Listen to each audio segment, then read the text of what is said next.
देश के विकास की चर्चा हो या तकनीकी की बात हो, सामाजिक योगदान की बात हो, हर क्षेत्र में यादवों ने बढ़ चढ़कर हिस्सा लिया है और यादवों का योगदान सर्वोपरि रहा है। सेना के शौर्य की अगर चर्चा की जाए और यादवों का जिक्र न किया जाए तो ये चर्चा बेमानी सी लगती है।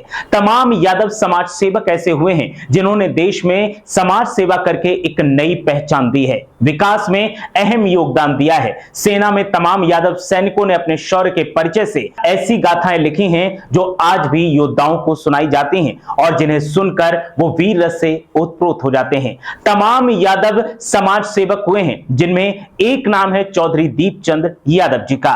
चौधरी दीपचंद यादव जी, इनका योगदान जितना बताया जाए उतना कम है। शब्द कम पड़ जाएंगे लेकिन योगदान की चर्चाएं कभी कम नहीं हो सकती। 18 जून 1916 है ये दिन दिल्ली के शादीपुर गांव के इतिहास में स्वर्ण अक्षरों में अंकित हो गया, क्योंकि वहां चौधरी दीपचंद यादव जी का जन्म हुआ। बचपन से ही उनके भीतर स्वाभिमान, स्वावलंबन और राष्ट्र के प्रति समर्पण की भावना गहराई से अंकित थी। उनके माता पिता भी अपने होनहार बेटे की हरकतों को जब देखते तो चौंक जाते, क्योंकि जिस उम्र में चौधरी दीपचंद यादव जी ऐसी ऐसी मैच्योरिटी की बातें कर जाते, जिस उम्र में बच्चे सिर्फ खेलना पसंद करते हैं, तो माता पिता भी चौंक जाते कि आखिर उनका बेटा करना क्या चाहता है और कहना क्या चाहता है। तकनीकी ज्ञान की अगर बात की जाए तो अपने तकनीकी कौशल का परिचय देते हुए चौधरी दीपचंद यादव जी ने ओडिशा के हीराकुंड बांध के कोफर डैम में आए रिसाव को अपनी बुद्धिमत्ता और तकनीकी दक्षता से रोककर पूरे राष्ट्र में ख्याति अर्जित की और उनकी चर्चा एक ऐसे यादव के तौर पर होने लगी जो तकनीक में दक्ष है, जिसका कौशल सर्वोपरि है, जो अपने कौशल से किसी भी बड़ी समस्या का हल खोज सकता है। ये केवल एक तकनीकी सफलता नहीं थी बल्कि देश की सेवा का उत्कृष्ट उदाहरण भी था। दीपचंद यादव के जीवन परिचय को अगर देखा जाए, उनकी कहानियों को अगर सुना जाए और उन पर नजर डाली जाए तो कई ऐसे चौंकाने वाले किस्से मिलते हैं जिन पर भरोसा करना मुश्किल है, लेकिन वो हकीकत हैं और भरोसा करना पड़ता है। उनकी महानता केवल तकनीक तक सीमित नहीं थी, वे समाज सेवा, संगठन निर्माण और सामाजिक चेतना के भी मजबूत स्तंभ रहे। जो जिम्मेदारी मिली उस जिम्मेदारी को पूरी ईमानदारी के साथ निभाया। अखिल भारत वर्षीय यादव महासभा से जुड़कर उन्होंने दिल्ली संगठन को सक्रिय और संगठित करने में ऐतिहासिक भूमिका निभाई।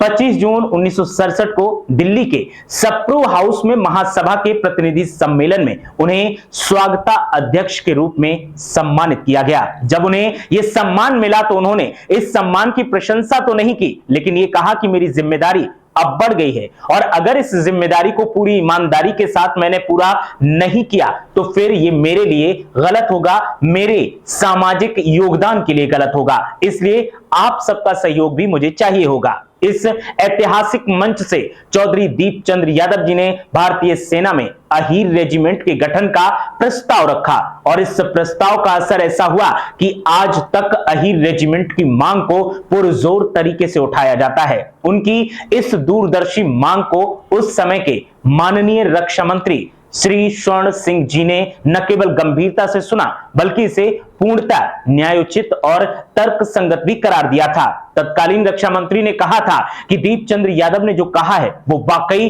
काबिले तारीफ है और इस पर गौर होना चाहिए। अहीर रेजिमेंट के लिए हमें सोचना चाहिए, सरकारों को इस पर विचार करना चाहिए। इसके पश्चात महासभा के नेतृत्व में अहीर रेजिमेंट की स्थापना के लिए पूरे देश में अभियान चलाए गए। आज भी ये आंदोलन निरंतर जारी है। इसी श्रृंखला में राष्ट्रीय रज कलश यात्रा 13 अप्रैल से 18 नवंबर 2025 तक पूरे देश में भ्रमण कर रही है। इस ऐतिहासिक यात्रा का समापन 18 नवंबर 2025 को दिल्ली में होगा, जहां लाखों यादव समाज के लोग एक साथ एकजुटता का परिचय देंगे और अहीर रेजिमेंट की मांग को फिर से दोहराएंगे। चौधरी दीपचंद यादव जी ने जिस मशाल में लौ जगाई थी, जिस मशाल में आग लगाई थी, वो मशाल आज भी धधक रही है और सबका यही कहना है कि जब तक अहीर रेजिमेंट का गठन नहीं हो जाता तब तक इस मशाल को बुझने नहीं दिया जाएगा। चौधरी दीपचंद यादव जी का एक विशेष पहलू और भी था, गुप्तदान। वे निरंतर गुप्त रूप से समाज के जरूरतमंद लोगों की सहायता करते थे और लोगों से ये कहते थे कि अगर आप सामर्थ्यवान हैं, अगर आप में सामर्थ्य है, सक्षम है, तो गरीब लोगों की मदद करो, अपने समाज के लोगों की मदद करो और उन्हें आगे बढ़ाओ। चौधरी दीपचंद यादव जी बिना किसी प्रचार प्रसार के गुप्त दान करते थे। इस महान परंपरा को उनके बेटे आज पूरी निष्ठा और श्रद्धा से निभा रहे हैं और लगातार समाज के लिए गुप्त दान करते रहते हैं। उनका भी यही कहना है कि पिताजी की जो इच्छा थी उसे कभी मरने नहीं दिया जाएगा, उसे हमेशा जीवंत रखा जाएगा और गरीब लोगों की मदद का सिलसिला लगातार जारी रहेगा। सिर्फ इतना ही नहीं, उनके पुत्रों ने समाज में अपलिफ्टमेंट की इस परंपरा को आगे बढ़ाते हुए चौधरी दीपचंद यादव जी के नाम पर एक विद्यालय की भी स्थापना की है, जहां बच्चों को उच्च गुणवत्ता वाली शिक्षा प्रदान की जाती है। यह विद्यालय आज समाज के अनेक बच्चों को उज्जवल भविष्य की दिशा में आगे बढ़ा रहा है और शिक्षित समाज के निर्माण में अपना अमूल्य योगदान दे रहा है। चौधरी दीपचंद यादव भी हमेशा कहते थे कि शिक्षा के बिना मानव जीवन अधूरा है और मानव जीवन में अगर आपको कुछ करना है तो शिक्षा बहुत जरूरी है।